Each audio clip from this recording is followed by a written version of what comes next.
Fala galera, Dizascope, nós estamos aqui para iniciar hoje uma série que há muito tempo eu queria fazer, que é sobre dons espirituais, e eu trouxe aqui então o nosso amigo pastor Luciano Subirá. Obrigado por essa honra. E a gente queria começar esse primeiro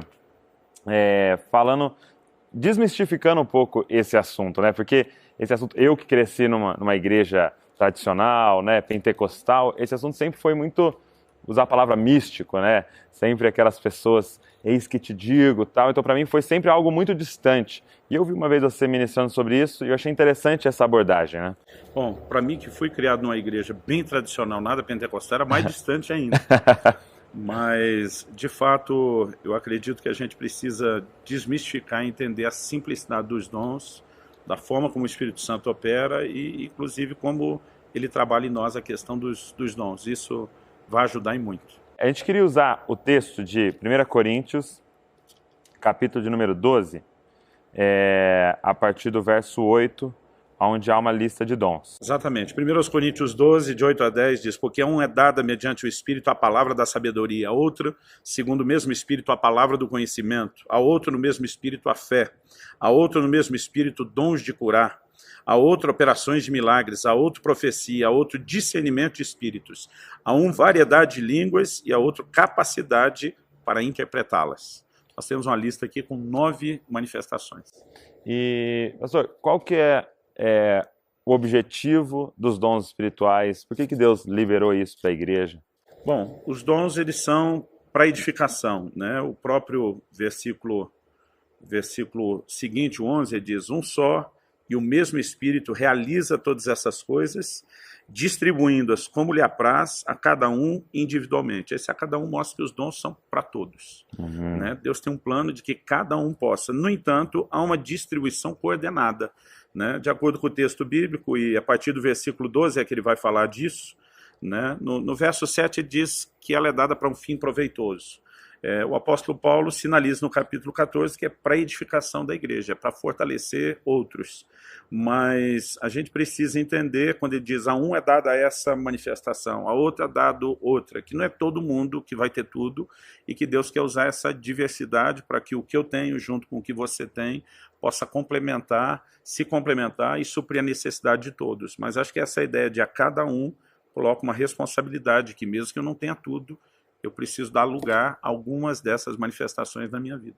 E para você, por que eu acredito, eu observando a igreja hoje, por que a gente não usa mais os dons espirituais? Porque parece que a gente está meio aquém em relação a isso. Eu, particularmente, vejo 2 motivos que, para mim, são os principais, que vale destaque. Um deles, eu acho que a gente tem que fazer distinção entre os tipos de reunião. Por exemplo, em 1 Coríntios 14, 26, o apóstolo Paulo diz assim: quando vos reunis, um tem salmo, outro tem doutrina, um tem revelação, outro tem língua, outro tem interpretação. Há alguns tipos de reuniões onde cada um deve trazer alguma coisa. Por exemplo, na nossa igreja, a gente durante a semana tem as reuniões nas casas. Na nossa estrutura, a gente chama isso de célula, outras igrejas dão outros nomes. Sim. Nós incentivamos muito o nosso pessoal que esse é o melhor ambiente para que cada um ofereça alguma coisa. Um pode cantar, o outro pode ensinar, um pode operar num dom, o outro no outro, porque é um tipo de reunião onde a gente quer a participação de todos. Na nossa grande celebração do domingo, que a gente tem tanta gente envolvida, não tem como dar espaço para todo mundo fazer algo. Entendi. Então, talvez esse contexto das grandes reuniões começou a sugerir que se houver espaço para os dons, é só quem está com o microfone na mão, é só quem está na plataforma, e aos poucos a gente foi criando uma cultura onde, de fato, não tem como ter tanto espaço para os dons nas reuniões públicas como teria. Porque senão perde a ordem. Exatamente. Entendi. Como teria na reunião menor e no dia a dia, porque não tem nada na Bíblia que diga que os dons têm que operar só nos cultos. Né? Você vê, por exemplo, Pedro e João, quando levantam o paralítico, eles estão na rua, na porta do templo, mas não é um culto acontecendo. E eu acredito que o dia a dia é o melhor ambiente para os dons. A gente condicionou que isso deveria ser na igreja. Durante um tempo, dava certo nas igrejas pequenas, mas não nas grandes reuniões. Eu acho que isso é um dos fatores. O outro é que a gente realmente precisa voltar a entender o que é o dom, desmistificar, entender a simplicidade, porque senão a gente sempre acha que é o que Deus tem para alguém muito especial e não para a gente. Para mim, essas são as 2 razões principais. E Quando você fala desmistificar, em que sentido que o senhor quer dizer? É o processo, né? Eu, por exemplo, quando criança, eu cresci numa estrutura de igreja bem conservadora, cessacionista, É mesmo? não dava ênfase nos dons. Então, a gente brinca que só faltava dizer que o Espírito Santo tinha sido sepultado junto com o último dos apóstolos, né? Que tudo aquilo que você lê no livro de Atos era só para aquela época, que nada Entendi. disso, né? Aliás, eu queria até incluir algo a respeito disso, porque em 1 Coríntios 3 diz, quando vier o que é perfeito, né, o que é em parte cessa. Os cessacionistas usam isso para tentar de alguma forma dizer que o que é perfeito já manifestou em Cristo e o que é em parte não tem mais o seu lugar. Em primeiro lugar, a gente não pode pensar assim, porque quando Paulo escreve aos Coríntios, Cristo já veio, o Espírito Santo foi derramado, a igreja está sendo estabelecida e eles continuam falando de dons. Outros dizem, não, é porque a igreja ainda não era madura e chegou à maturidade. Mas ele fala de algumas coisas que vai cessar. Ele fala a respeito de profecias, ele fala de línguas, mas ele também fala de conhecimento. E os cessacionistas que defendem que línguas e profecias cessaram, divulgam e advogam que o conhecimento continua. Então, eu acho que a gente tem que ser coerente. Se profecia e língua cessou, o conhecimento também. Se esse não cessou e nós vamos dar valor, nós temos que dar aos outros, né? Então, a mesma coisa em relação aos dons ministeriais. Sei que não é nosso assunto, mas outro dia alguém me perguntou, mas se eu acredito que o dom do apóstolo é para hoje? Eu falei, bom, a Bíblia dá um prazo de validade para ele. Efésios 4:11 diz, ele deu uns para apóstolos, outros para profetas, evangelistas, pastores, mestres, até que todos cheguemos à unidade, né, a perfeita varonilidade, a estatura do varão perfeito. A pergunta é, já chegamos? Não, então até que está de Ainda pé. tem. Agora, por outro lado, apesar de eu acreditar que o dom é para hoje, não quer dizer que todo mundo que diz que é apóstolo também seja. Porque já em Apocalipse, na carta à igreja de Éfeso, o Senhor diz, olha, puseste à prova, se dizem apóstolos e não são. Mas não é porque alguns ilegitimamente estão tentando se passar que isso tire a legitimidade daqueles que Deus levantou para isso. Então, voltando à questão dos dons, o prazo de validade não cessou, é de fato para nós, mas quando eu falo de desmistificar, tem a ver com o processo. Porque nessa estrutura de igreja que eu cresci, que de fato não valorizava, não dava espaço para os dons, em primeiro lugar era algo que eu estava distante, porque para mim acabou. Depois, meus pais começaram a entender, a acreditar nisso, mesmo enquanto a gente estava dentro dessa estrutura. Eu comecei a ver algumas pessoas operando nos dons, mesmo quando ainda estava dentro dessa estrutura. E eu comecei a ter convicções de que, de fato, Deus usava a gente dessa forma. Mas na minha cabeça, quando alguém dizia Deus me disse, eu imaginava um cara andando por aí ouvindo voz. Entendi. Né? Uma voz audível, uma coisa espetacular. O que me fez interessar pelos dons é que aos 15 anos de idade eu recebi a primeira palavra profética que eu lembro. Meus pais dizem que quando eu era pequeno as pessoas já profetizavam sobre meu ministério, mas que eu me lembro foi com 15 anos. E essa palavra revelou segredos tão profundos do meu coração que me fez descobrir o Deus de interação pessoal. Porque até então, para mim, Deus lidava só por atacado. Entendi. Com todo mundo. Mas eu comecei a entender, não, Deus olha para mim, os detalhes da minha vida, Ele tem um plano, Ele tem um projeto. E essa perspectiva do relacionamento pessoal, ela revolucionou minha comunhão com Deus. E um dia, e aquilo mudou tanto minha relação com Deus, que um dia eu estava orando, dizendo, Deus, todo mundo tem que ter o relacionamento pessoal, essa interação pessoal nessa perspectiva. Aí eu pensei, se eu só descobrir isso por conta de uma profecia, no auge da sabedoria dos meus 15 anos, eu brinco que eu pensei, o que está faltando para a igreja é profecia. Mal sabia eu que em alguns ciclos estava sobrando e o negócio era uma bagunça.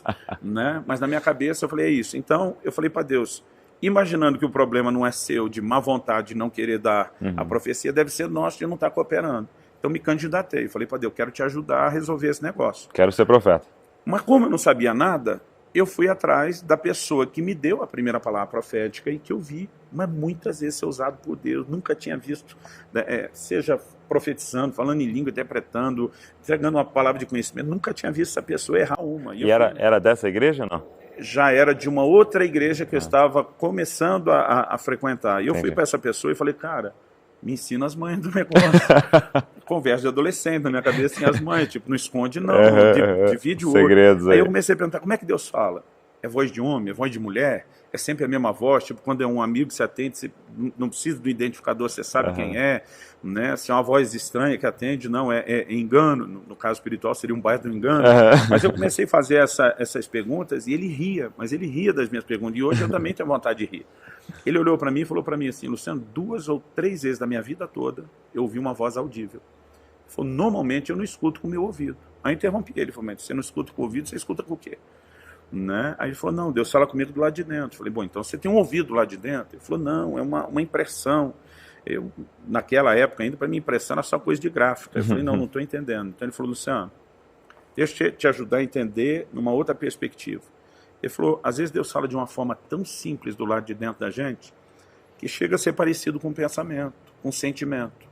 Nessa hora ele desmistificou tanto aquela voz audível, que para mim foi como alguém metesse o pé nos castelinhos de areia que eu tinha fantasiado, porque assim, Exato. eu queria ouvir aquela voz, eu queria ver aquela... Até porque, perto dos meus 12 anos de idade, eu tive uma experiência de ouvir uma voz audível. Né? Foi Deus falando comigo sobre o ministério, confirmando o chamado. Né? Não vou nem entrar na experiência agora, porque não é o propósito, mas a única vez que eu tive aquela experiência, eu quis muito ter de novo, e nunca mais aconteceu. Entendi. Então eu imaginava que era aquilo, era a minha referência. Quando ele começou a simplificar, aquilo até me ofendeu. Eu lembro que eu falei para ele, não, mas se é tão simples a ponto de parecer com pensamento ou sentimento, eu falei para ele, o que garante que não é você pensando ou sentindo? Aí ele olhou para mim e falou, aquela palavra que eu te dei há um tempo atrás, era eu pensando ou sentindo? Eu falei, não, aquilo foi Deus, aquilo foi bom demais, não tinha como se acertar. Ele falou, mas Luciano, para mim veio daquela forma. Ele diz, espetacular em relação aos dons é o resultado. E eu queria destacar isso. Ele falou, nunca o processo. O testemunho que finalmente nós vamos ter depois pode ser espetacular na hora de ser contado, mas o processo é simples. Então ele falou, quando eu falei dos detalhes da sua vida, a sua leitura foi maior do que o que eu falei, porque você estava vivendo aquilo. Entendi. Então, quando eu mencionava o problema, você ia além da minha descrição, o seu quadro era toda a sua memória. Ele falou, você completou lacunas que eu nunca preenchi. Entendi. Porque você que entendia. Ele falou, então, para você que recebeu a palavra, foi objetivo. Para mim que falei, foi subjetivo. Simples. Entendi. Ele falou, para você foi concreto, para mim abstrato. Ele falou, às vezes estou profetizando, eu tenho até dificuldade de, será que esse negócio é tão sério? E ele começou a me fazer entender esse outro lado. Falou, o processo é simples. Aí ele falou, ó, se você tem vontade de operar nos dons, de profetizar, ele falou para mim, provavelmente Deus já está despertando isso em você, porque a Bíblia diz que ele opera em nós o querer e o realizar. Então ele falou, essa vontade aí dentro já me faz acreditar que Deus está te provocando. Mas ele tentou mostrar, falou, é simples. Ele falou, olha, quando você estiver num momento de oração ou adoração, que é uma hora que você está mais suscetível, ele falou, às vezes você vai olhar para alguém e você vai ter, ele não chamou desse nome, foi eu com o tempo que dei esse nome, o que hoje eu chamo de uma suspeita profética. No círculo pentecostal eles têm uma outra definição, cara, isso é mistério, tem mistério, né? Que é aquela desconfiança, Deus quer fazer algo, mas não é claro, é algo vago.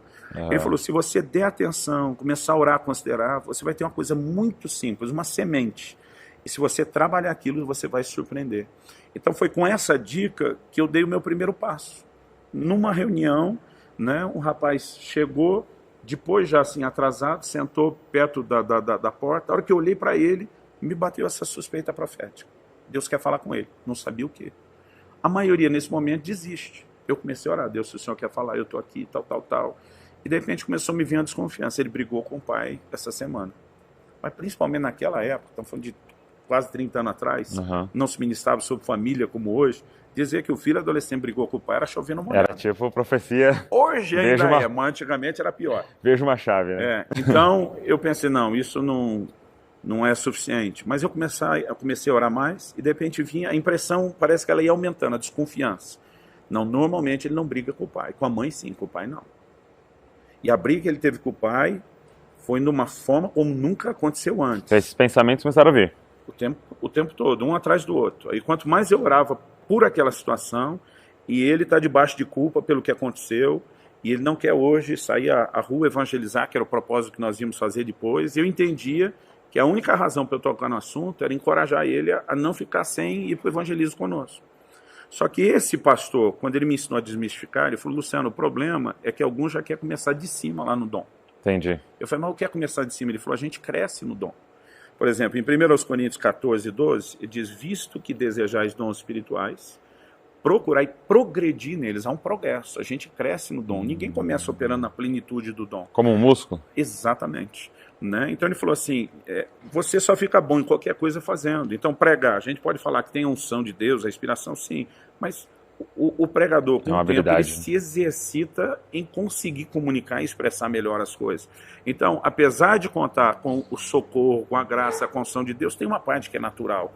E ele começou a falar nos dons a mesma coisa. Ele falou, tem gente que quer começar do topo da escada, em vez de pegar os primeiros degraus. Ele falou, o próprio exercício nos dons vai te ensinar.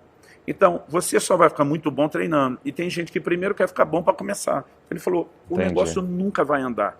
Então ele falou, o que você pode, em vez de querer já chegar dizendo, Deus me disse, assim diz o Senhor, dando carteirada de profeta, ele falou, olha, penso que, acho que, faz sentido para você, né? Tenho algo dentro de mim. Ele falou, põe uma leveza que você possa simplesmente se dar o direito de errar. Não, eu fui checar e não era.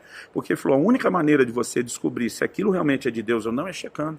E você só vai ganhar confiança que tem algo da parte de Deus checando. Ele até deu um exemplo, que uma certa ocasião ele corrigiu aquele grupo, que a maioria eram jovens, bem novos e solteiros. Então, esse negócio de ir muito novo convertido. Então, um empolgou com o outro, achou bonitinho, já queria dar uma cantada, onde ele chamou, falou, gente, aqui da igreja, as coisas não é como no mundo, né? Não é porque você achou bonitinho dar uma cantada, até porque aqui vocês não vão ficar. Para nós, entra no relacionamento, pensando no casamento. O casamento é sua decisão mais importante, né? Porque é pro resto da vida. Então, ele um dia falou, olha, e outra, para o casamento durar tem que mais do que ter um bonitinho, porque ninguém fica bonitinho daquele jeito para sempre. Então ele falou, você tem que descobrir se tem compatibilidade. Então falou, empolgou, não vai na primeira reação hormonal. Ele falou, além de orar, ele falou, não vamos só espiritualizar. Aproxima, converse, descobre o que tem e o que não tem em comum. Porque às vezes no meio desse processo você vê, não é isso. E antes de se declarar, você cai fora, você recua. Porque depois fica aquela situação chata. Aí ele me falando disso, eu falei, o que esse negócio tem a ver com a profecia? Ele falou, lembra disso. Quando você for checar o que você tem, não chega se declarando, Deus disse. De vá aproximando aos poucos. E foi o que eu fiz com aquele rapaz perto da porta. Eu lembro que eu cheguei perto dele e falei, e aí, amigão, tudo bem? Ele, tudo. Um sorriso amarelo que já não convencia. Eu falei, não tá bem. Eu falei, por acaso você brigou com seu pai essa semana? Ele já me olhou diferente. Falou, aham. Essa é a aproximação. Não falei nada, que Deus minha pergunta. Aí... Quando ele confirmou que sim, eu falei, mas você não costuma brigar com ele? Não, é muito raro. Com a sua mãe direto, seu pai é que não. E eu vi que ele não só ia concordando, mas ele ia ficando impressionado. O que está acontecendo, para onde está indo? Aí eu falei, e a semana, a briga que você teve, foi um negócio num nível que nunca aconteceu? Vocês trocaram ofensa dessa forma? Ele já está me olhando assim com a cara de, caraca, como é que você sabe disso? Ele falou, sim. Eu falei, e por causa disso seu coração está pesado, achando que você não pode sair conosco, evangelizar. Ele olha para mim e diz, como é que você sabe isso tudo? A hora que ele perguntou, era minha deixa. Deus me disse. Né? Agora, se eu vou perguntando, ele vai falando não, no final, por quê? Por nada, curiosidade, e teria vazado. Agora, por essa razão, eu passei a ser extremamente grato a Deus, porque alguém simplificou o processo, desmistificou. Né? Isso começou a me permitir, ao longo do tempo, sempre chegar com essa simplicidade. Então, eu tenho experiências que o resultado é espetacular, mas o processo é simples. Entendi. Até hoje, às vezes, Deus me dá umas palavras contundentes sobre alguém e eu prefiro usar essa forma. Isso aqui faz sentido para você, de repente a pessoa começa a chorar porque é o que está vivendo, é o que está passando. Então, eu descobri que para alguém entender que Deus está falando, você não precisa nem usar o nome de Deus. Né? À medida que você vai sendo preciso, a pessoa reconhece. Isso não pode ser normal, não pode ser coincidência, não pode ser... Né? E acredito que, à medida que a gente vai se exercitando com essa simplicidade que não expõe, que não envergonha, a gente vai crescendo para também saber administrar melhor o dom. Né? Então, quando a gente fala de desmistificar, a ideia é entender que o resultado continua sendo extraordinário, mas o processo é simples. Muito legal. Espero que você esteja sendo abençoado por essa série. E assim, para mim o que foi muito forte primeiro, dons espirituais é para todo mundo, né? Talvez não todos para todo mundo, mas todos podem operar nos dons e ele é de forma simples o processo. Eu queria te pedir, deixa um comentário aqui que Deus falou com você, curte esse vídeo, compartilha com seus amigos e queria te incentivar também a entrar no canal do pastor Luciano Subirá. Eu vou deixar o link aqui embaixo, mas você pode procurar aí youtube.com/Luciano Subirá e tem muito conteúdo, tem alguns vídeos curtos, tem mensagens completas, vai te abençoar muito. Deus abençoe você e não se esqueça, você é uma cópia de Jesus.